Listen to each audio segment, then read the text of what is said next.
বা আপনার মানুষটার মধ্যে কোনো দোষ আছে সেটা না। ও খুবই ভালো একটা মানুষ হতে পারে, কিন্তু হয়তো আসসালামু আলাইকুম। আমরা রাস্তায় যখন হাঁটি আমরা কিন্তু পায়ে একটা জুতা পরে হাঁটি, কেমন? এই জুতাটা কিন্তু আমাদের সঙ্গী।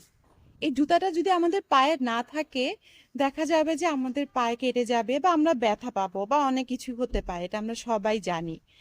এখন এই জুতাটা যদি আমাদের পায়ের সমান না হয়, ছোট হয়, বড় হয়, বা এই জুতাটার কারণে যদি আমরা পায়ে ব্যথা পাই, আমাদের পায়ের ঠোঁয়া ফুটে, এই জুতাটা কি আমাদের রাখা উচিত? জুতাটা যতই সুন্দর হোক না কেন, যতই স্টাইলিশ হোক না কেন, এই জুতা যদি পরে আমি হাঁটতে না পারি, আমি যদি পায়ে ব্যথা পাই, এই জুতা কি আমি আর পরবো? একদম তো পরবো না, তাই না? জুতা তো চেঞ্জ করব, এটা তো স্বাভাবিক।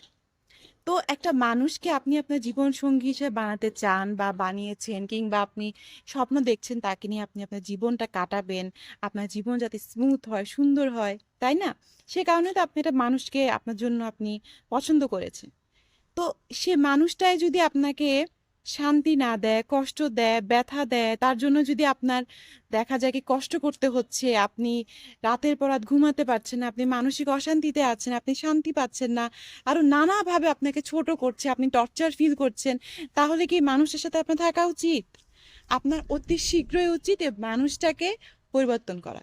এমন না যে মানুষটা খারাপ বা আপনার মানুষটার মধ্যে কোনো দোষ আছে সেটা না। ও খুবই ভালো একটা মানুষ হতে পারে, কিন্তু হয়তোবা তার সাথে আপনার যাচ্ছে না, বা ওর জন্য আপনি যোগ্য না, বা আপনার জন্য সে যোগ্য না, এমনও হতে পারে, তাই না? তাহলে অতি শীঘ্রই সে জায়গাটা ছেড়ে আসেন, নিজের জায়গা নিজের মতো করে তুলুন, এটা অনেক বেশি জরুরি।